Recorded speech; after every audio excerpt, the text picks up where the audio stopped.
Salut à tous, c'est Ben, je suis content de vous retrouver pour ce qui est officiellement la dernière vidéo de la saison 2024-2025. Ma dernière vidéo portait sur le bilan de la saison 2024-2025 de la Pro B. Aujourd'hui, même concept, mais sur le bilan de la Betclic Elite. Alors, au programme, je vais m'intéresser tout d'abord aux différents clubs qui composaient cette saison 2024-2025 de Betclic Elite. Je vais ensuite m'intéresser aux différents moyens financiers, budget et masse salariale des 16 clubs engagés en Betclic Elite cette saison. Je m'intéresserai ensuite aux différents classements, mon classement prévisionnel que j'avais fait au début de la saison et le classement final bien sûr, et puis je terminerai la vidéo par parler de mes surprises, de mes déceptions et également de différents faits marquants. Allez, on commence tout de suite par parler des différents clubs qui étaient engagés sur la ligne de départ de cette saison 2024-2025 et je vais commencer par faire un focus sur l'équipe promue et sur les équipes qui étaient descendues de Betclic Elite. Au rayon des promus, il n'y en avait pas deux cette saison, mais il n'y en avait qu'un seul, le Stade Rochelais Basket, puisque cette saison 2024-2025 ne comportait que 16 clubs. Il y a eu une réforme qui a fait passer la division de 18 à 16 clubs, il n'y a donc eu qu'une seule montée en Pro B, c'est le Stade Rochelais au sortir d'une incroyable saison qui a terminé à la première place du championnat et qui a remporté les playoffs pour s'offrir un retour, je dirais même une découverte dans l'élite. Du côté des équipes qui étaient reléguées, nous avons dit adieu à 3 équipes, les Mets 92, l'ADA Blois et la Chorale de Roanne. Les deux dernières équipes, Blois et Roanne, évoluaient donc cette année en Pro B. Du côté des Mets 92, ça a été un petit peu plus délicat après la grosse période d'euphorie Vincent Collet, Victor Wembanyama. Les Mets 92 étaient à deux doigts de mettre la clé sous la porte. Au final, ils n'ont pas pu se réengager en Pro B. Les Mets évoluaient cette saison en National 1, ce qui nous a donc amené à avoir ces 16 clubs dans l'élite, dont je vais très rapidement vous dire les noms en me basant sur les logos. Il y avait tout d'abord la JL Bourg, Bourg-en-Bresse, l'Élan Chalon, Cholet Basket, la JDA Dijon, le Stade Rochelais Basket, le Mans Sarthe Basket, le SSM Le Portel, le CSP Limoges bien entendu, Monaco, le SLUC Nancy, Nanterre 92, le Paris Basketball, le BCM Gravelines Dunkerque, la LDLC Asvel, Saint-Quentin et enfin la SIG Strasbourg. Beaucoup de clubs donc historiques et en championnat toujours aussi dense et homogène, notamment dans une Betclic Elite à 16 clubs. Parlons maintenant des différents moyens financiers de ces clubs-là. Alors je m'intéresse forcément au budget et aux masses salariales parce que je trouve que c'est un assez bon indicateur pour jauger un peu l'ambition des clubs et surtout mettre ensuite en perspective leur classement final par rapport à leurs moyens financiers. Côté budget, Monaco possède de très loin le plus gros budget avec ses 29 millions d'euros, ce qui est assez incroyable et exponentiel pour l'élite du basket français, bien devant quand même le Paris Basketball et c'est presque 19 millions d'euros, et l'Asvel qui complète le podium avec 16 millions d'euros. Et c'est là qu'on voit qu'avec notamment ces 3 clubs qui évoluent en Euroleague, l'élite du basket français a passé un cap, puisque derrière, avec des moyens assez conséquents mais beaucoup plus modestes, on va retrouver la JL Bourg qui possède le 4e budget avec ses 7,8 millions, ce qui confirme toujours le développement de la JL Bourg qui travaille décidément très bien. Un peu derrière, on retrouve également la SIG Strasbourg qui, malgré un léger déclin, possède encore des moyens plus que conséquents. Et derrière, c'est vrai qu'on va retrouver un groupe d'équipes où ça va être un peu plus homogène. Voilà, il va y avoir 5-6 équipes. Et à la fin du classement, on va retrouver des équipes comme Saint-Quentin, Le Portel et surtout La Rochelle qui, avec presque 1 million d'euros de budget en moins que Saint-Quentin et Le Portel, on voit quand même que là, la différence, elle est assez abyssale. Donc c'est vrai que quand on compare les extrêmes du championnat, d'un côté La Rochelle avec ses 3,5 millions d'euros de budget et de l'autre côté Monaco et ses 29,5 millions, on se dit clairement que les équipes ne jouent pas dans la même compétition. Et pourtant, les deux étaient engagés en Betclic Elite cette saison. Du côté des masses salariales, si on enlève forcément les 3 équipes d'Euroleague, je trouve qu'il n'y a pas non plus d'énormes écarts. Forcément, on enlève également les 3 équipes les plus en dessous que sont Le Portel, Limoges et La Rochelle. Mais au-delà de ça, on a quand même des moyens et des masses salariales qui sont assez homogènes. Donc forcément, si on dézoome un petit peu, quand on regarde ces moyens financiers, on voit tout de suite que des clubs comme La Rochelle et Le Portel vont, dès le début de la saison, essayer de viser un maintien. Encore que pour La Rochelle, en tant que seul promu donc dans une Betclic Elite qui est passé à 16, donc avec un niveau encore plus homogène, le maintien relevait déjà quasiment de l'exploit avant le début de la saison. Le promu Rochelais a dû composer avec des moyens très faibles, ce qui peut expliquer peut-être en partie les résultats très compliqués de La Rochelle cette saison. Tandis que pour la majorité des autres équipes, l'ambition, avant toute chose, c'est de se positionner pour les playoffs, soit via le play-in, soit en étant directement intégré pour le top 6. Et c'est vrai qu'au vu de l'homogénéité et de la densité du championnat, sur la ligne de départ, on pouvait raisonnablement penser que 7 à 8 équipes, voire même 10 équipes pouvaient ambitionner de disputer le play-off. Et d'ailleurs, dans une Betclic Elite à 16, on a la moitié du championnat, la moitié des équipes donc, qui étaient engagées en Coupe d'Europe. Et ça, quand même, ça prouve bien qu'il y a beaucoup de clubs qui ont cette ambition de disputer les play-offs à la fin de la saison. Maintenant, vous le rappelez, et je vous l'ai dit en introduction de la vidéo, je m'étais essayé à un classement prévisionnel avant que la saison ne démarre. Il est grand temps de le ressortir pour le comparer avec le classement final. Tout d'abord, jetons un œil sur le classement final que vous connaissez très certainement tous. Voilà, on le sait, La Rochelle est descendu en Pro B, Le Portel a sauvé sa place en intégrant les playoffs d'accession de Pro B et en les remportant, tandis que tout en haut du classement, c'est Paris Basket qui a terminé la première place, secondé par l'Asvel, et enfin Monaco a complété le podium. On voit également que pour l'instauration du play-in, il y avait différentes équipes qui étaient engagées, qui ont disputé ce play-in, notamment Chalon à la 7e place, Dijon à la 8e place, Nancy qui se classait 9e, et enfin Saint-Quentin à la 10e place. Maintenant, sur mon classement prévisionnel, je ne m'étais pas trompé, je voyais La Rochelle descendre directement en Pro B sans passer par la case play-off d'accession. Je ne m'étais décidément pas trompé sur les Rochelais. Là où je m'étais trompé, c'était sur Le Portel. Le Portel que je mettais 14e, Le Portel a fini un cran en dessous, a fini 15e, donc désolé à tous les fans du CSP Limoges que je voyais intégrer les playoffs d'accession de Pro B. Il s'en est fallu de très peu, puisque Limoges a vraiment joué le maintien jusqu'au bout, mais voilà, les places sont à inverser, Le Portel a terminé à la 15e place. Tout en haut du classement, là, il n'y a pas forcément grand chose à dire, j'avais plutôt, moi, un ordre Monaco, Paris, Asvel, l'ordre n'était pas celui-là, c'était plutôt Paris, Asvel et Monaco, mais ce qui était le plus intéressant et le plus palpitant, c'était justement la course au play-off et quelles étaient les équipes qui allaient disputer le play-in. Et là, il y a quand même quelques surprises, j'y reviendrai un petit peu plus tard dans cette vidéo, notamment la très belle saison de Cholet Basket, et puis des équipes qui ont un petit peu déçu. Moi, personnellement, la SIG Strasbourg m'a bien déçu, la SIG que je mettais clairement dans le play-in, puisque je mettais à la 7e place, donc pas si loin d'accrocher les playoffs en intégrant le top 6 d'ailleurs. Puisque j'ai parlé du classement collectif, je vais maintenant rapidement aborder le classement des leaders statistiques. Et au niveau des meilleurs marqueurs, le meilleur marqueur n'est nul autre que le prince de Paris, Nadir Rifi, avec une moyenne de 18,2 points, qui devance Xavier Castaneda, TJ Shorts, Glyn Watson Jr. et Théo Malédon. Du côté des rebondeurs, le meilleur rebondeur est Dominik Olejniczak, le Polonais, avec ses 7,3 rebonds, à égalité avec un autre pivot, le pivot du SLUC Nancy, Shavon Thompson. Ils terminent tous deux devant Will Yegete, Jack Nunge et Dusan Ristic. Will Yegete étant donc le seul français dans ce classement des meilleurs rebondeurs. Du côté des passes décisives, on va retrouver l'indéboulonnable TJ Shorts avec 7,9 passes décisives. Il devance Mathéo Leray et ses 6,4 passes décisives devant un autre français, Axel Julien, juste devant lui son coéquipier David Holston, et c'est Jeremiah Hill qui termine la marche de ce classement des meilleurs passeurs. Du côté des évaluations, on retrouve le MVP de la saison, TJ Shorts avec ses 20,4 d'évaluation. Il devance Shavon Thompson, Théo Malédon, Jeremiah Hill et Jack Nunge. Dans les autres catégories statistiques, c'est Mathéo Leray qui a terminé meilleur intercepteur avec 1,6 interceptions par match, à égalité avec le Nanterien Desi Rodriguez. Et enfin, le meilleur contreur a été le pivot grec de Monaco, Georgios Papagiannis. Et en ce qui concerne les trophées individuels remis en fin de saison, sans surprise, donc je l'ai dit, c'est TJ Shorts qui a été élu MVP.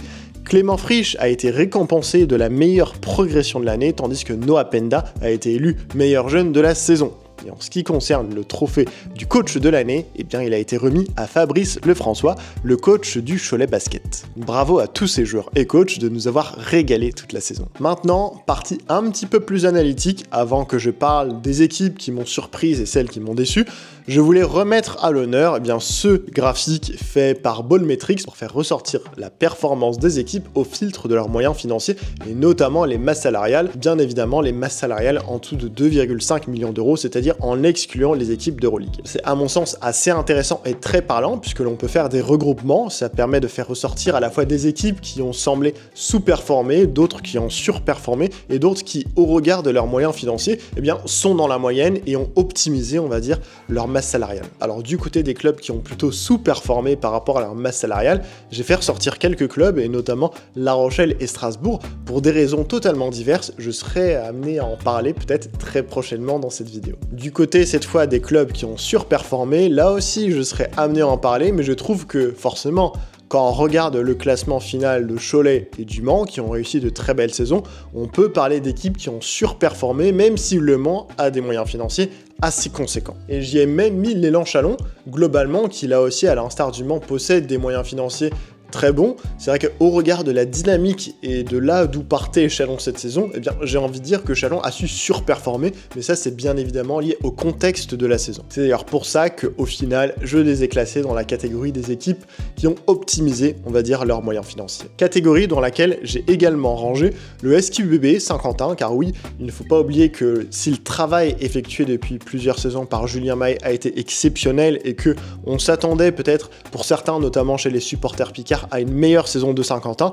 Saint-Quentin reste parmi les plus petits clubs de la Betclic Elite avec des moyens financiers qui sont vraiment extrêmement bas. On l'a vu tout à l'heure avec le classement des budgets et des masses salariales. Donc oui, à chaque fois que le SQBB performe et va en play-off, il faut dire que c'est un exploit et que le SQBB surperforme par rapport à ses moyens financiers. Ils ont réalisé une saison tout à fait correcte et honorable. Ils n'étaient clairement pas loin de disputer les playoffs et en ce sens, ils ont tout simplement optimisé leurs moyens financiers. Et j'ai une dernière équipe, qui m'a un petit peu embêté, c'est Nanterre. Nanterre, par rapport au classement final et leur classement au niveau des moyens financiers, Nanterre, j'y reviendrai un petit peu après car pour moi, c'est en réalité assez trompeur.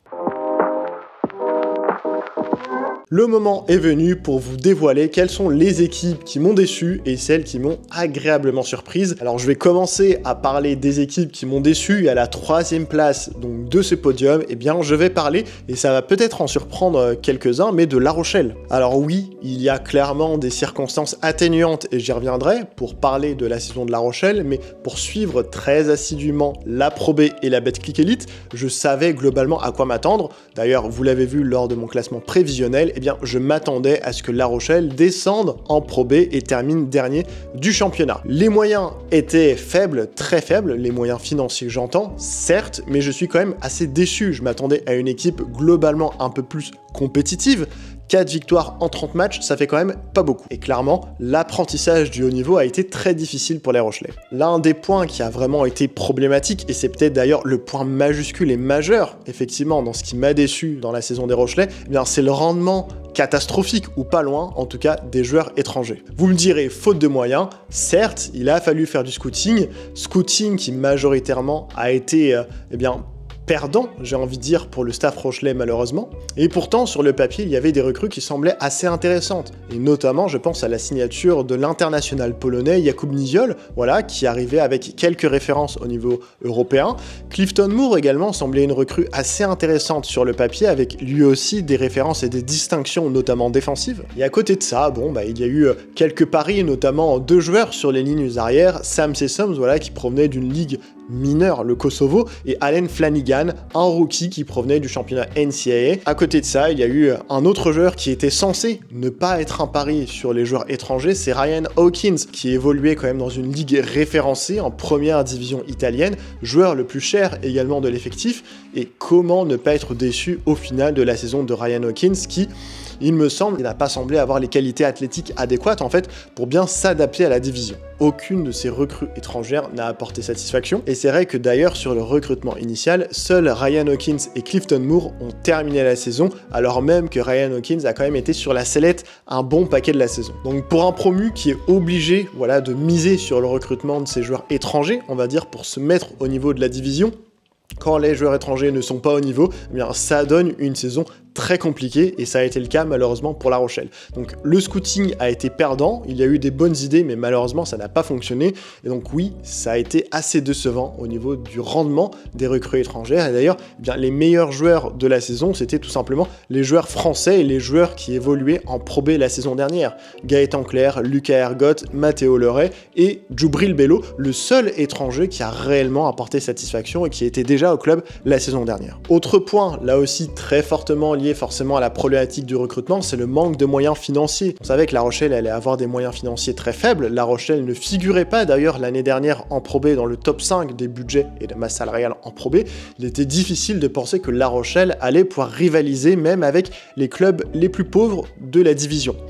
À cela, on ajoute également une baisse des subventions qui a été prévue. C'était un petit peu un couteau dans le dos qui a été planté dans tout le club, donc difficile effectivement de pouvoir être attractif sur le marché des transferts. Donc au final, c'est vrai que le contraste est assez saisissant entre la saison passée qui a été extraordinaire. La Rochelle a clairement survolé la Pro B, a terminé premier haut la main du championnat, a remporté les playoffs, et c'est vrai que je ne m'attendais pas à une saison aussi compliquée à tous les niveaux, à la fois sur le domaine du sportif, avec effectivement des joueurs qui ont peiné à se mettre au niveau, notamment les joueurs étrangers, et puis c'est vrai que côté extra-sportif, avec cette baisse de subventions et l'annonce de la nouvelle salle qui au final a entraîné un rétropédalage, et on ne sait pas forcément où est-ce que ça en est maintenant, eh bien c'est vrai que côté sportif et extra-sportif, eh bien on pouvait s'attendre à une meilleure saison à la fois pour l'équipe, côté sportif, mais aussi pour le club et pour son développement. Donc à ce titre-là, pour moi, ça a été une de mes déceptions. Après La Rochelle, je vais maintenant parler de la deuxième équipe qui m'a fortement déçu cette saison, c'est un club francilien, Nanterre 92. Comme pour le premier Rochelle, il y a aussi des circonstances atténuantes pour expliquer la saison décevante de Nanterre, à commencer par un recrutement tardif et notamment sur deux joueurs qui sont censés être des joueurs cadres dans l'effectif, Ahmad Caver et Justin Tillman, le fameux axe 1-5 si important au basket. Le premier point, notamment, qui fait que je trouve la saison de Nanterre assez décevante, c'est que globalement, si on reprend la dernière décennie, Nanterre a su acquérir au fur et à mesure une certaine stature, une certaine renommée dans le basket. On a l'habitude de repenser aux fameuses grandes années nantériennes, où Nanterre était champion de France, où Nanterre disputait des Coupes d'Europe et performait dans des Coupes d'Europe avec des exploits. Et donc c'est vrai que voir Nanterre terminer 13e d'un championnat à 16 équipes, eh bien ça fait extrêmement bizarre. Et donc pour moi c'est une déception, surtout quand on regarde que il y avait de la qualité dans le roster. La qualité, oui, mais il y a quand même un point qui me chagrine justement sur ce roster, c'est parfois le manque de complémentarité qu'il y a pu y avoir sur certaines recrues. Comme je disais, le recrutement a été assez tardif à être bouclé, et c'est vrai que je trouve que certaines associations ne sont pas vraiment complémentaires.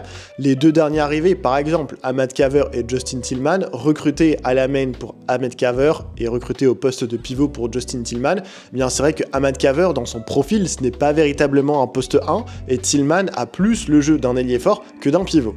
Et même s'il y avait dans cette équipe plusieurs joueurs capables de jouer sur les deux positions à la main, avec Milan Barbic et Benjamin Séné, avec Ahmad Caver, on avait ces trois joueurs qui étaient plutôt des combo guards plutôt que de véritables meneurs. Et donc je trouve qu'il a manqué d'un vrai meneur et aussi d'un vrai pivot qui joue sous le cercle. Et c'est d'autant plus vrai quand on voit que Nanterre, pour la saison prochaine, prévoit de repositionner Rocco Purkachin, le croate, sur le poste 4. Donc si l'on part du postulat que Justin Tillman n'est pas vraiment un poste 5 et pas vraiment un poste 4, que Rocco Purkachin va jouer 4 la saison prochaine, il n'y avait pas réellement de pivot cette saison en Nanterre, pas vraiment de meneur, et donc ça fait mal, d'autant plus que la saison dernière, je vous rappelle quel était l'axe 1-5 de Nanterre, c'était Justin Bibbins et Ibrahima Falfay. Donc quand on compare effectivement l'axe 1-5 l'année dernière et l'axe 1-5 de cette année, la comparaison fait très très mal. Et c'est vrai qu'on peut se poser la question, est-ce que la construction d'effectifs était si complémentaire que ça, et est-ce que la construction d'effectifs a été bonne au final? Ce qui m'amène au troisième et dernier point, on était sur une saison de transition, la transition tant attendue, annoncée depuis pas mal depuis pas mal de temps avec la mise en retrait au coaching de Pascal Donadieu au profit de son adjoint, je vais pas dire de toujours, mais depuis quelques saisons maintenant, Philippe Da Silva. Eh bien, cette transition ne semble pas s'être si bien passée que ça, et quid de la relation, assez tendue il me semble, d'un point de vue extérieur, toujours entre Philippe Da Silva et Pascal Donadieu. Comment s'est passé le recrutement? Qui l'a effectué? Est-ce que c'était Pascal Donadieu? Est-ce que c'était Philippe Da Silva? Même lorsque Ahmad Kaver s'est blessé et que Nanterre était toujours dans la course sur la fin de la saison pour disputer le play-in, il n'y a pas eu de remplacement. Qu'est-ce qui peut expliquer ça? De mon point de vue, c'est quand même une décision assez étrange. Alors, je ne suis pas au fait de tout ce qu'il se passe dans le club, mais quand tu as ton joueur majeur sur les lignes extérieures qui se blesse, que tu es toujours en course pour disputer le play-in, c'est quand même assez étrange qu'il ne soit pas remplacé. Un autre point aussi à soulever, que j'ai remarqué plusieurs fois lors de temps morts effectivement de l'équipe, c'est le body language de Pascal Donadieu qui pouvait sembler parfois un petit peu frustré sur le banc. Je me dis qu'il y avait peut-être de l'eau dans le gaz au final dans la relation entre Pascal Donadieu et Philippe Da Silva, ce qui peut expliquer que malgré une transition et un cycle annoncé avec Philippe Da Silva à la tête de l'équipe professionnelle de Nanterre, eh bien, les deux parties se sont séparées assez rapidement, et c'est vrai que, eh bien, il y a eu des rumeurs quand même assez tôt avant la fin de la saison, comme quoi Julien Mahé faisait partie des prétendants pour pouvoir remplacer Philippe Da Silva. Donc pour moi, tout ça fait que je suis déçu de la saison de Nanterre, mais en prenant du recul, il y avait quand même des signes qui montraient quand même que la saison de Nanterre n'était pas forcément bien partie. Et je me demande vraiment, est-ce qu'au final, on pouvait s'attendre à mieux de la part de Nanterre cette saison, au vu de tous ces éléments? Et enfin, à la première place des équipes qui m'ont déçu, eh bien, je vais parler assez longuement de la SIG Strasbourg. Et oui, quelle déception. En tout cas, pour moi, c'est ma plus grosse déception de la saison, et je vais vous expliquer pourquoi. Déjà, la SIG, c'est vrai qu'on est sur un club plutôt sur le déclin. Voilà, ça fait plusieurs saisons maintenant, depuis notamment les départs de Vincent Collet et de Lassi Tuovi, eh bien, que le club strasbourgeois commence à peiner. Même si le club dispose toujours de moyens financiers, on l'a vu, encore très conséquents, c'est vrai que les résultats sportifs ne sont maintenant plus forcément à la hauteur et que la suprématie strasbourgeoise, eh bien, n'est plus là. Avec les équipes d'Euroleague, voilà, qui sont maintenant sur le devant de la scène, la SIG peine à rivaliser et voit des clubs comme la JL Bourg notamment, eh bien, repasser devant et pas qu'un peu. Et pourtant, on ne peut pas dire dans le recrutement qu'il n'y a pas d'idée. Le recrutement, c'est vrai, pour aborder cette saison, me semblait assez intéressant. Par exemple, à la tête d'affiche de ce recrutement, eh bien, la SIG a quand même recruté une ligne arrière qui faisait de quoi un petit peu saliver, avec notamment Edon McZuni, le meneur finlandais qui avait réalisé une très bonne saison au Portel et qui avait permis d'ailleurs au Portel d'aller se qualifier en play-off, et puis bien sûr le combo guard américain Dominique Artis qu'on avait vu très dominant lors de sa saison à Cholet Basket, sous les ordres de Laurent Villa. Donc voilà, Laurent Villa qui arrivait lui aussi de Cholet Basket et qui connaissait donc très bien Dominique Artis. Ajouté à ces recrues, on pouvait ajouter également un ailier shooter, Philippe Krusling, voilà, qui est assez référencé sur la scène européenne, et puis des role-players assez intenses, Malik Fit, Jeff Robertson, pour compléter un effectif strasbourgeois composé de joueurs expérimentés comme Vitaly Chikoko, JB Maille ou encore Hugo Invernizzi. Tout ça accompagné, bien sûr, de quelques prospects à développer, Brice Dessert, Ilan Pietrus et bien sûr Maxence Lemoine. Donc sur le papier, il y avait quand même un roster pour faire quelque chose et assez intéressant avec des supposés leaders, des joueurs d'expérience, du talent, du shoot et des jeunes à développer. Sur le papier, il y avait quand même un beau potentiel. Et c'est là où les choses se gâtent avec notamment ces supposés leaders. Et là, je vais directement parler du backcourt Dominique Artis et Edon McZuni qui a été très loin d'apporter satisfaction. D'ailleurs, le Finlandais n'a pas fini la saison, il a sous-performé très clairement. Il a été remplacé par Troy Coppen qui aura été bien plus productif. Mais celui qui aura cristallisé quand même toutes ses frustrations et ses difficultés, notamment offensives, c'est bel et bien Dominique Artis qu'on attendait comme le leader offensif, le scoreur de cette équipe strasbourgeoise. Il aura été vraiment à la peine du début à la fin de la saison et notamment avec une adresse catastrophique à 3 points, 27% sur plus de 5 tentatives par match. Très loin du Dominique Artis dominant qu'on avait vu il y a 2 ans à Cholet. Donc le duo sur lequel Strasbourg avait beaucoup misé et construit son effectif a été très en dessous des attentes, forcément au scoring, mais aussi à la création. Ce qui m'amène à parler forcément de la partie offensive. Strasbourg a été très en difficulté. Strasbourg avait l'une des pires attaques, la 13e attaque sur 16 clubs. Et aussi, autant dire que la SIG ne produisait pas, et ça a été du coup, comme je le disais, caractérisé vraiment par les difficultés de Dominic Artis. Vitaly Shikoko, de son côté, était très souvent bien contenu par les adversaires. Brice Dessert s'est blessé et a eu du mal à revenir sur la fin de la saison. Et globalement, on a eu une équipe strasbourgeoise qui a manqué d'agressivité vers le cercle et était l'une des équipes qui comptabilisait à la fin de la saison le moins de lancers francs tentés. Et comme je parlais de création, la tenue de balle a aussi été un sujet problématique pour la SIG, puisque la SIG était l'équipe qui perdait le plus de ballons par match, 15 turnovers en moyenne par match. Donc oui, au final, la saison de Strasbourg a été extrêmement décevante avec une 12e place, donc c'est-à-dire ni play-in ni play-off, au vu des moyens du club, quand même, qui était basé, je crois, à 5e ou 6e budget, et pareil en termes de masse salariale, c'est une vraie contre-performance. Et c'est vrai que dans le déroulé même de la saison, on devait repartir sur un nouveau cycle avec un nouveau coach, Laurent Villa, qui venait de signer après avoir été coach de l'année à Cholet. Ça a été complètement loupé, Laurent Villa ayant été remercié et remplacé par Thomas Drouot pour assurer l'intérim. Et donc cette saison morose n'a clairement pas permis à la SIG de travailler sereinement et de pouvoir bien exposer des jeunes joueurs à potentiel. Je pense notamment à la pépite strasbourgeoise Maxence Lemoine, qui a été très peu responsabilisé, et ça a été le même cas au final pour Ilan Pietrus, lui aussi au club depuis plusieurs saisons, qui devait notamment rentrer encore un peu plus dans la rotation et obtenir du temps de jeu.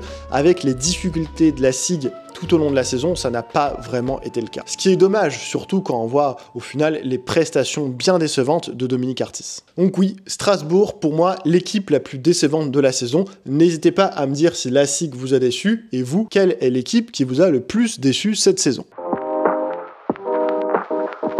Bon, maintenant, on va aborder une partie un peu plus réjouissante et je vais parler des équipes qui m'ont très positivement surprise. Et à la 3e place donc de ce podium, je vais parler d'une des superbes success stories de la saison, c'est le club de Chalon-sur-Saône. Alors il y a plusieurs saisons qui font que la saison de Chalon a été plus que réussie dans l'ensemble, et pour moi l'une des principales, c'est cette fameuse remontada quand même assez exceptionnelle qu'a fait l'élan Chalon. Car quand on parle de démarrage catastrophique, l'élan Chalon a débuté le championnat avec 6 défaites sur les 7 premiers matchs, donc un démarrage très loin d'être satisfaisant pour une équipe qui pouvait ambitionner de disputer les playoffs au tout début de la saison. Un mauvais début de saison de la part des Bourguignons, ce qui a entraîné d'ailleurs l'éviction de leur coach monténégrin Savo Vucevic, qui a été remplacé par Elric Delors. Elric, le magicien, comme on l'appelle du côté de Chalon. Mais ce n'est pas le seul rééquilibrage de l'effectif qui a eu lieu, puisque plusieurs joueurs sont partis et plusieurs joueurs sont arrivés, notamment Michael Stockton, qui continue son tour de France des clubs de Betclic Elite. Zeljko Sakic également est arrivé, ainsi que Brandon Paul, le shooter qui avait quitté la GL Bourg au cours de la saison. Alors oui, quand on connaît un démarrage aussi poussif que ça, avec clairement une équipe qui n'est pas en confiance, qu'on arrive à terminer 10e, à se qualifier pour le play-in et à être justement bien avant quelques journées de la fin encore en course pour terminer peut-être à la 7e ou 8e place, clairement on peut dire que c'est une saison plus que réussie pour l'élan Chalon, qui s'est sorti du play-in, qui s'est qualifié pour les playoffs et qui a fait plus que de rivaliser avec l'une des meilleures équipes du championnat, l'Asvel, en les poussant dans leur retranchement pour un 3e match. Et c'est justement là où rentre en jeu l'architecte donc de cette remontada, je le disais, le magicien Elric Delors, donc qui a pris place sur le banc à la place de Savo Vucevic. Et très clairement, on a vu l'effet Elric Delors dès son arrivée. Si l'élan Chalon avait connu un début de championnat avec 6 défaites sur ses 7 premiers matchs, avec Elric Delors, la dynamique s'est inversée. 6 victoires en 7 matchs sur les 7 premiers matchs de Elric Delors.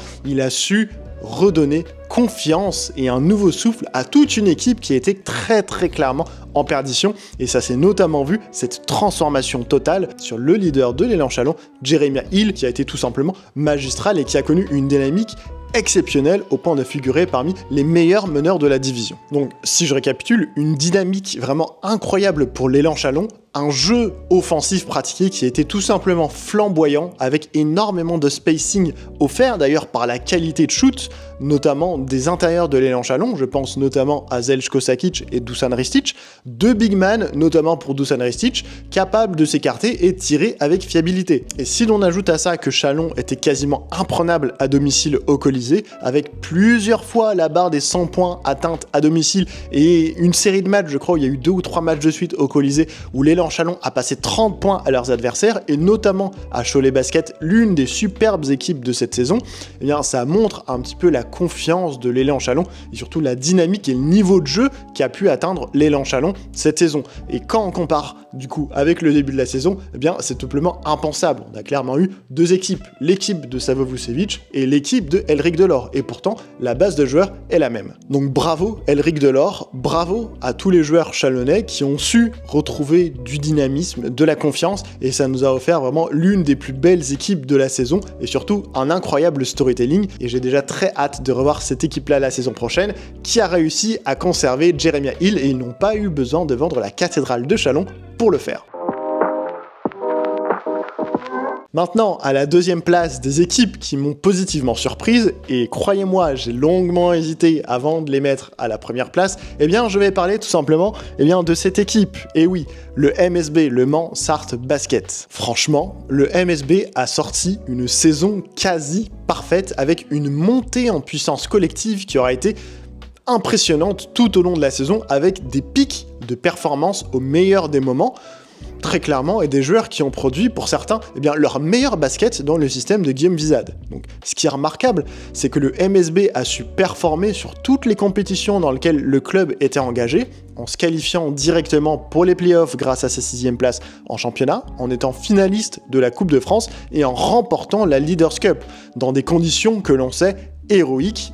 Je le rappelle, Tashon Thomas et Noah Penda notamment, donc deux rotations très importantes, étaient absentes. Donc le MSB a fait preuve de sa capacité à performer, et surtout de performer avec régularité en se surpassant dans les grandes affiches, dans les grandes échéances. Et tout ça, franchement, c'est impressionnant. Le Mans, c'était clairement l'équipe poil à gratter, l'équipe outsider par excellence, qui a vraiment fait plus que gêner les meilleures équipes du championnat. Cholet peut en témoigner, Monaco également peut en témoigner, et qu'on ne s'y trompe pas, avec sa 6e place, le Mans faisait très clairement partie des meilleures équipes du championnat. Et donc c'est le moment où il faut saluer tout le travail qui a été réalisé par tout l'encadrement du MSB, tout le staff élargi, et bien évidemment par l'architecte de tout ça, Guillaume Wizade, qui, il faut le rappeler, découvrait la première division aux manettes d'un club quand même assez réputé, c'est quand même une grosse cylindrée globalement le MSB, et donc Guillaume Wizade, il a su mettre sa patte, il a su insuffler et mettre en place son plan de jeu,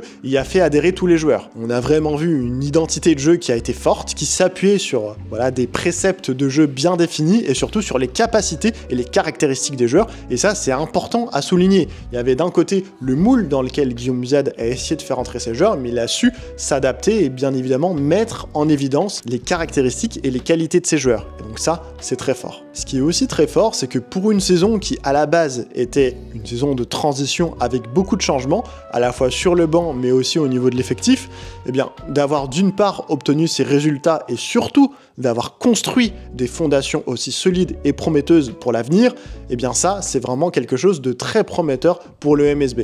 Et donc pour sa première saison, c'est vrai que Guillaume Wizade, il a placé la barre vraiment très très haute en remportant un trophée, en proposant une identité de jeu attractive pour les supporters et bien évidemment pour les joueurs également, en développant comme à son habitude des jeunes joueurs à potentiel, des prospects. Il a su aussi développer son image lors de plusieurs interviews, on l'a vu notamment avec First Team, au Youngstar Game également, sur ma chaîne également aussi, où j'avais réussi à faire un vlog au MSB cette saison. Donc on a effectivement une équipe du MSB attractive, un coach également montant qui gagne depuis plusieurs années. C'est aussi un point qui est à retenir, c'est qu'on est sur un coach qui trouve une recette pour gagner, et donc il inculque vraiment, il insuffle cette mentalité à tout le club du MSB, et ça c'est extrêmement positif pour la suite. Donc après, c'est vrai, autant de success story de la part du MSB, c'est vrai que la barre est placée très haute et on va avoir des attentes encore plus fortes pour la saison prochaine, et le plus dur ça va être de confirmer. Un grand bravo donc pour le MSB, pour son trophée, une magnifique Leaders Cup, pour la draft également de Noah Penda,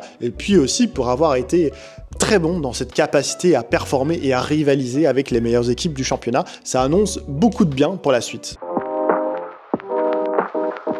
Et enfin, il n'y a plus beaucoup de suspense. La grosse surprise donc de la saison, pour moi et je pense aussi pour beaucoup de monde, c'est la saison qu'a réalisé le Cholet Basket.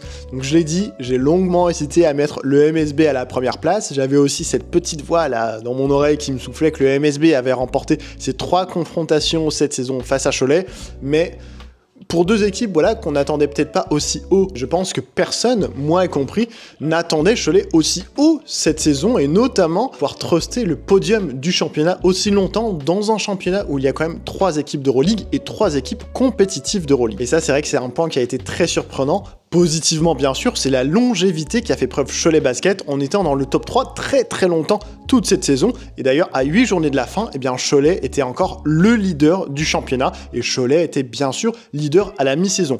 Et rien que ça, eh bien, c'est vrai que ça a surpris beaucoup de monde et ça prouve vraiment la qualité du basket collectif et individuel qu'a pu produire Cholet Basket. Et donc tout le crédit en revient forcément à Fabrice Lefrançois, lui aussi coach rookie en Betclic Elite, à l'instar de Guillaume Vizade. Il a remplacé voilà, Laurent Villa, de qui il était l'adjoint. Et c'est vrai qu'après un passage compliqué à la tête de Évreux en Pro B il y a quelques années, eh bien, c'était assez surprenant de voir Cholet confier les rênes de l'équipe à Fabrice Lefrançois. Donc c'est vrai qu'au début de la saison, il y avait des incertitudes sur la capacité de Fabrice Lefrançois à mener une équipe de Betclic Elite vers le succès. Et autant dire que les doutes ont très vite été balayés. Fabrice Lefrançois, clairement, et son staff ont réussi à créer un vrai groupe, une vraie dynamique, une vraie alchimie collective très développée avec des rôles bien établis où chaque joueur comprenait sa place et ce qu'il devait apporter. On a d'ailleurs retrouvé un petit peu de Pedro Martinez dans le jeu déployé par CB cette année, très intense, voilà, un jeu vraiment très intense avec une défense agressive et une capacité à se projeter vite vers l'avant. Le jeu collectif proposé a été très intéressant avec de multiples options, l'utilisation également de Bastien Vautier. Et à souligner, voilà, il a été très central dans le dispositif offensif, notamment de Cholet Basket, pas uniquement par sa faculté à scorer bien sûr, mais surtout sur son utilisation en tant que point de fixation et relayeur pour les joueurs autour de lui. C'est d'ailleurs la petite frustration que l'on peut avoir, les blessures coup sur coup dans le dernier quart de la saison, dans le sprint final de Chris Ebundo et Bastien Vautier, voilà, aussi bien en championnat que pour la dernière ligne droite en FIBA Europe Cup. Mais globalement, dans l'ensemble, pour une équipe qu'on n'attendait pas, et surtout pas aussi haut, la saison des Choletais a vraiment été magnifique et on a ressenti une joie de vivre ensemble et de faire les efforts les uns pour les autres qui a été exceptionnelle. Donc un grand bravo à Fabrice Lefrançois et à son staff pour tout ce qu'ils ont su créer cette saison. Ils nous ont fait vivre de bien belles émotions et j'ai déjà très hâte de voir ce que va nous proposer Fabrice Lefrançois la saison prochaine avec quand même des départs assez importants. Ok, maintenant, petit moment un petit peu rigolo, petit instant flashback comme avec mon classement prévisionnel, sauf que cette fois, et vous le savez si vous avez regardé l'entièreté de mes vidéos cette saison, eh bien au bout de quelques matchs, j'ai l'habitude de faire des vidéos un petit peu hot takes avec un invité spécial.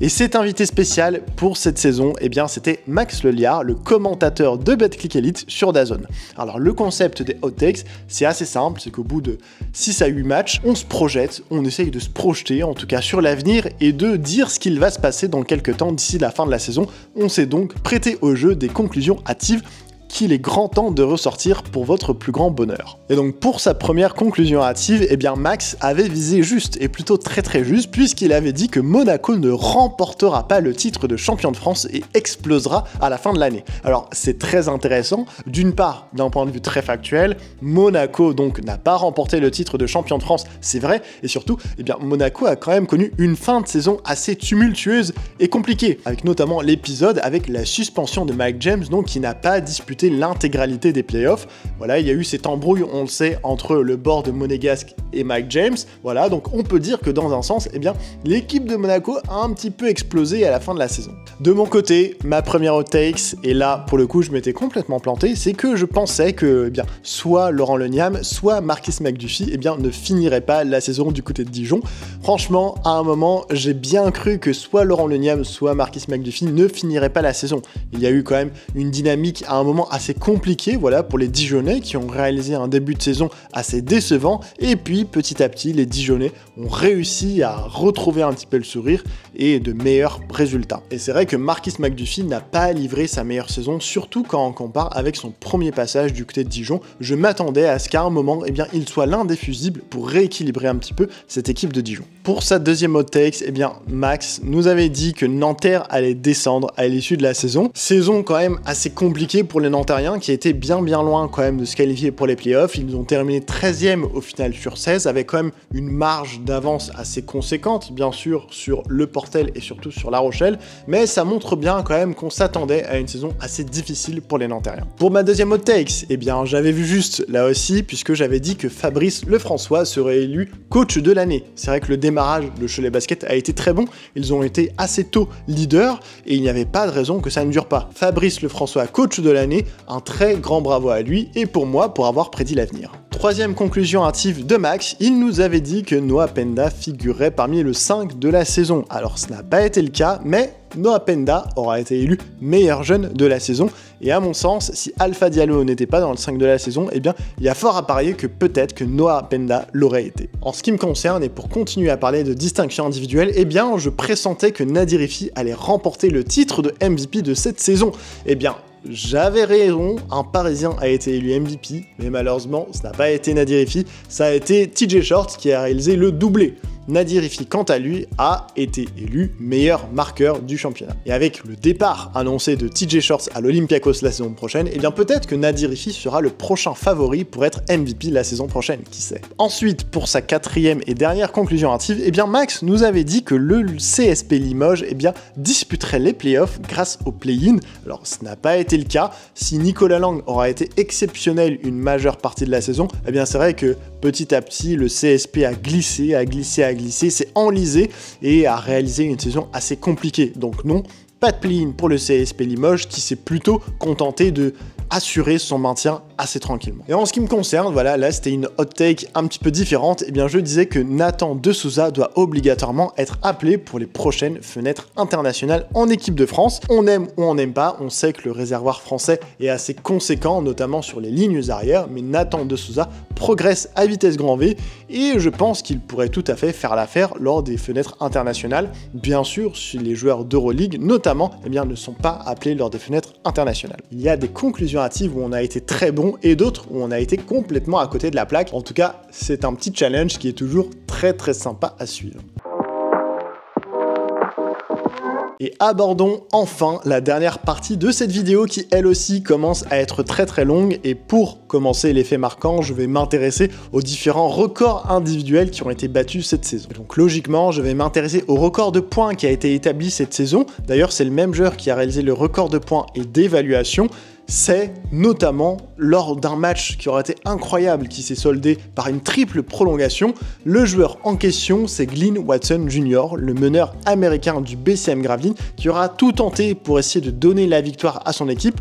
En vain, c'est le CSP Limoges qui s'était imposé ce soir-là sur le score de 122 à 110. Et pourtant, regardez-moi ces performances de Glynn Watson Jr. avec ses 48 points et ses 43 d'évaluation. Eh bien, il a tout simplement établi le record de points et d'évaluation de la saison en Betclic Elite. Petit fait assez surprenant d'ailleurs sur les performances au scoring, puisque les deuxième et troisième marques ont été réalisées par deux Rochelais, qui ont pourtant terminé, La Rochelle bien sûr, la plus mauvaise attaque du championnat. C'est Mathéo Leray, lors du dernier match de la saison d'ailleurs, qui a eu le deuxième plus gros total de points de la saison, avec ses 35 unités, tandis que Tom Digbeu possède lui la troisième plus grosse marque avec ses 34 points. C'était lors de l'une des rares victoires rochelaises face à la JDA Dijon. Du côté des rebonds, c'est le pivot nancéen Shavon Thompson qui en a pris le plus sur un match. 18, c'est le nombre de rebonds qu'a capté Shavon Thompson. Ça ne s'est pas joué à grand chose puisque, à égalité meilleur rebondeur du championnat avec Dominik Olejniczak, eh bien le Polonais en avait capté lui 17 face au BCM. Enfin, au niveau des passes décisives, eh bien on retrouve deux joueurs à égalité. TJ Shorts et Jeremiah Hill, deux joueurs qui faisaient partie des meilleurs meneurs du championnat. Ils ont tous les deux délivré pas moins de 13 passes décisives. Et petite anecdote assez sympa, c'est que TJ Shorts a aussi par deux fois délivré 12 passes décisives sur un match et deux fois 11 passes décisives. Donc TJ Shorts, il a quand même dépassé la barre des 10 passes décisives plusieurs reprises cette saison. Deuxième fait marquant maintenant, vous le savez, j'aime beaucoup m'intéresser au temps de jeu et aux responsabilités qui sont données aux jeunes joueurs. Je me suis amusé à aller regarder quels étaient les jeunes joueurs qui avaient été responsabilisés cette saison, et quand je parle de responsabiliser, c'est-à-dire que je prends un minimum de 10 minutes par match sur au moins 15 matchs joués. Ce qui, selon moi, donne déjà un bon aperçu d'un joueur qui est rentré de manière assez régulière et surtout qui ne rentre pas uniquement pour disputer des garbage time une fois qu'il y a 20 ou 30 points d'écart. Donc on retrouve au final 10 joueurs qui répondent à ces critères et ce qui est assez intéressant, c'est que j'ai essayé de les catégoriser. Donc pas par rapport à leur niveau, mais par rapport au temps de jeu qu'ils ont eu en moyenne dans leur équipe. Donc ce que l'on voit, c'est qu'il y a eu des joueurs qui étaient responsabilisés, mais qui ne faisaient pas partie des joueurs, on va dire, majeurs de leur équipe. C'est les joueurs qui ont disputé environ 10 minutes au sein de leurs équipes. Donc on en retrouve 3. Le combo guard de La Rochelle, Boris Bruchon, le jeune combo guard de Gravelines, Soren Braque, et enfin l'arrière de Nanterre, Lucas Fischer, principalement pour assurer des missions défensives ou pour être sur le terrain lorsqu'il y avait besoin de faire souffler des joueurs. On retrouve une autre catégorie, cette fois les joueurs qui disputent plus de 15 minutes en moyenne, donc on a des temps de jeu qui vont d'environ 16 minutes à parfois 22, c'est le cas notamment pour Nolan Traoré qui était l'un des joueurs majeurs de Saint-Quentin. On voit quand même qu'on retrouve la globalité des joueurs responsabilisés dans cette catégorie, donc de joueurs qui ont entre 15 et 22 minutes. On retrouve notamment donc Nolan Traoré, Mo Diawara qui évoluait du côté de Cholet, Zachary Perrin à Nancy, Melvin Aginsa à Lasvel, Roman Domon au BCM et Mohamed Amini du côté du SLUC Nancy. Donc des joueurs vraiment qui sont des prospects et pour qui la majorité du coup ont un potentiel ou un avenir en NBA. Nolan Traoré a été drafté cette année, Melvin Aginsa avait été drafté par Dallas, Mo Diawara a été drafté par les Knicks, Zachary Perrin n'a pas été drafté, tout comme Mohamed Amini, mais on parle quand même là de 5 ou 6 joueurs qui font partie des meilleurs de leur génération. Et enfin, à la première place, et là ce n'est pas une surprise, il a été élu meilleur jeune de la saison, c'est Noah Penda, donc avec plus de 25 minutes en moyenne par match, donc 27 minutes, qui faisait partie des joueurs les plus utilisés dans l'effectif du MSB cette année, qui d'ailleurs a lui aussi été drafté par le Orlando Magic cette saison. Donc Noah Penda, ça a été clairement un élément central du MSB, une équipe classée dans le top 6, donc ça montre que même dans une équipe du haut du tableau, eh bien les jeunes peuvent avoir du temps de jeu s'ils sont performants, et Noah Penda, il a été ô combien performant cette saison.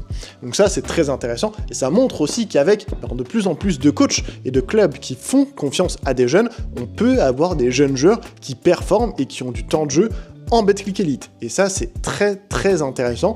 J'ai très hâte déjà de faire cette comparaison avec l'année prochaine, sachant que voilà, on le sait, chaque année, il y a des jeunes joueurs qui sont draftés, et donc les Nolan Traoré, Mo Diawara et Noah Penda, eh bien, on ne les reverra pas normalement la saison prochaine en Betclic Elite. Autre observation également, c'est que parmi ces 10 joueurs, eh bien, il n'y en a qu'un qui évolue dans une équipe d'Euroleague, c'est Melvin Aginsa.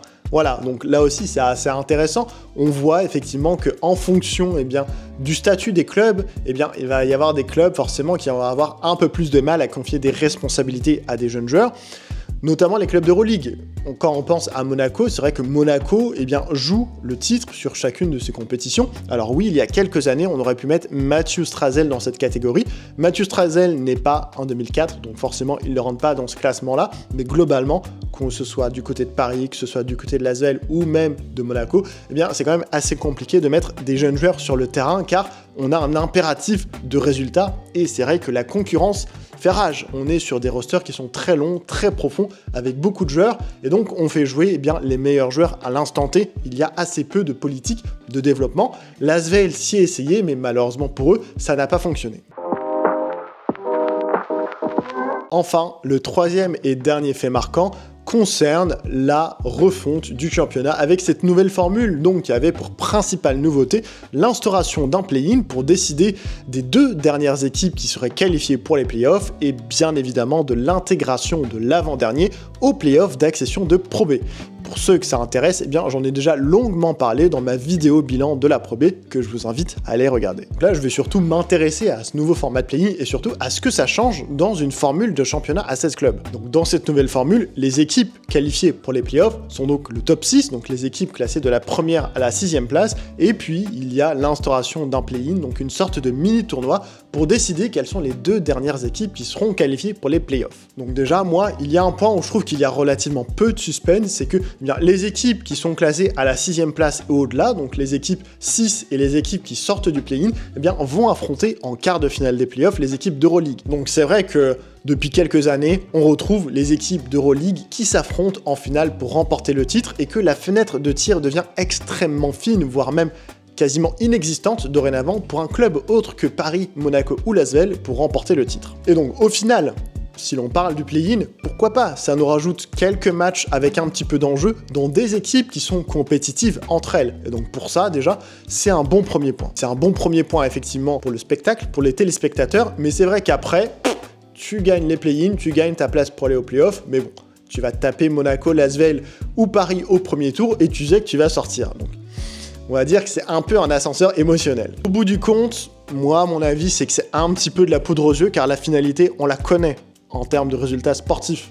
Et c'est pas forcément uniquement à cause du format, hein. C'est juste qu'au bout du compte, eh bien, on va donner 1 ou 2 chances supplémentaires à 2 équipes, eh bien, de pouvoir dire « j'ai disputé les playoffs ». Et disputer les playoffs, eh bien, ça devient un accomplissement en tant que tel, et on n'est plus forcément à la recherche d'un titre, parce que, voilà, à l'instar du championnat grec, où on a l'Olympiakos ou le Panathinaikos qui rafle tout d'année en année, même si notre championnat il est beaucoup plus homogène et où tout le monde peut battre tout le monde, c'est ce qu'on dit à chaque fois, à la fin, sur les dernières années, c'est quand même Monaco, Paris ou Lasvel qui gagnent. Maintenant, quand je dis que disputer les playoffs, ça devient une finalité, en fait, la finalité, elle est tout autre, et c'est en partie lié à la place finale du classement. Ce qui compte pour les clubs, c'est de se classer le plus haut possible, peu importe si on dispute les playoffs ou pas, parce qu'à la fin, on sait qu'on ne va pas gagner de titre, mais se classer le plus haut possible, ça veut dire avoir une chance de disputer une Coupe d'Europe la saison d'après, et donc d'être beaucoup plus attractif sur le marché des joueurs, des agents, des transferts, etc.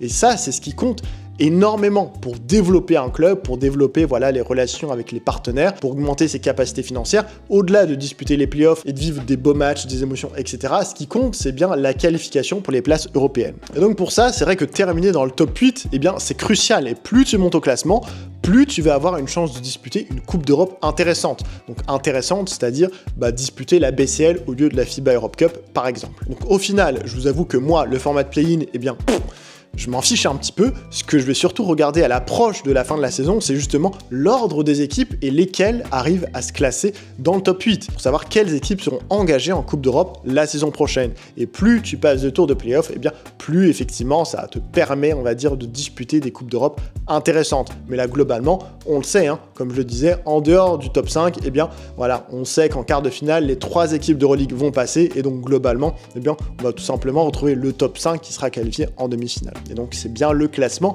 au final, qui sera le juge de paix pour décider de l'attribution des places européennes. Il y a un autre élément à prendre en compte, c'est effectivement la saison régulière. Il y aura toujours ce débat par rapport au fair play. Est-ce que ça ne dévalorise pas, au final, la valeur de la saison régulière de disputer un play-in? Car on va donner l'opportunité aux équipes classées 9e et 10e, eh bien, d'avoir une chance ou 2 chances supplémentaires de pouvoir se qualifier pour disputer les playoffs. Clairement, c'est débattable et en vrai, je peux comprendre toutes les parties. Pour les 7e et 8e, on peut se sentir lésé, voilà, de devoir disputer un peu plus de matchs pour valider définitivement sa place en play-off, même s'il y a l'avantage du terrain et même s'il y a 2 chances de se qualifier versus 1 pour les clubs classés 9 et 10. Maintenant, c'est vrai que de l'autre côté, eh bien, il y a aussi des arguments, c'est que dans un championnat qui est aussi homogène, voilà, et où il y a souvent uniquement une victoire d'écart entre le 8e et le 10e parfois, eh bien, c'est vrai que voilà, ça peut être un peu frustrant de terminer 9e à une victoire des playoffs, mais bon, j'ai envie de dire, il y a quand même eu 30 matchs avant ça pour décider du classement. Donc dans les faits, je comprends ceux qui sont pour et ceux qui sont contre. Là où je suis un peu plus chafouin, et c'est vrai que je le développais un peu plus dans ma vidéo bilan sur la Pro B, c'est plutôt sur le système de montée-descente, où là, l'avenir nous le dira, mais je trouve quand même qu'un vrai fossé est en train de se créer entre les clubs de Betclic Elite et les clubs d'Elite 2. RIP la Pro B. Et c'est vrai qu'à terme, eh bien, il va être extrêmement difficile pour les clubs d'Elite 2, à la fois d'accéder à l'élite, mais aussi de rester en élite. Parce que oui, avec l'intégration du 15e de Betclic Elite au play-off d'accession, eh bien, déjà, pour moi, c'est un non-sens, mais on a vu à quel point le Portel a survolé les play-offs d'accession. Quel intérêt ça a d'avoir le 15e de Betclic Elite qui survole les playoffs d'accession, si c'est pour qu'à chaque fois, eh bien, ce soit le 15e de Betclic Elite qui gagne les playoffs d'accession. Autant acter un système de une montée et une descente, laissons jouer les équipes de Betclic Elite entre elles, et laissons jouer les équipes d'Elite 2 entre elles. C'est en non-sens également, parce que voilà, on essaye de changer de nom, la Pro B devient l'Elite 2 pour amener un peu plus de lisibilité dans le championnat. Eh bien, je vous assure que cette formule où tu as le 15e de première division qui intègre les playoffs de 2e division, c'est clairement quelque chose qui est illisible pour un téléspectateur lambda qui s'intéresse, qui commencerait à s'intéresser au basket français. Donc d'une part, ce système, il est illisible, et en plus, eh bien, c'est vrai que la différence de niveau, elle semble beaucoup trop conséquente et importante, et donc ça enlève tout suspense et toute valeur au final à ces playoffs d'Accession Pro B. Mais ça, on verra à l'avenir si ça tend à se confirmer. En tout cas, n'hésitez pas à vous exprimer en commentaire, vous, quel est votre avis sur cette nouvelle formule, à la fois sur le système de montée-descente, sur l'intégration du 15e de Betclic Elite au playoff d'Accession Pro B, et bien sûr à l'instauration de ce play-in. Est-ce que vous aimez, est-ce que vous n'aimez pas, est-ce que vous y trouvez de l'intérêt? N'hésitez pas à me dire tout ça en commentaire. Voilà, on arrive à la fin de cette longue vidéo. Comme d'habitude, j'ai pris beaucoup de plaisir à la faire, d'autant plus que c'est la dernière vidéo officiellement de cette saison 2024-2025. Je me retrouverai d'ici la fin de l'été pour forcément préparer la nouvelle saison et faire une preview donc de chacun des clubs qui vont être sur la ligne de départ de la saison 2025-2026. J'ai déjà très hâte car il y a beaucoup de jolis recrutements. D'ici là, je vous souhaite à tous de très belles vacances et je vous dis à bientôt. Bye bye.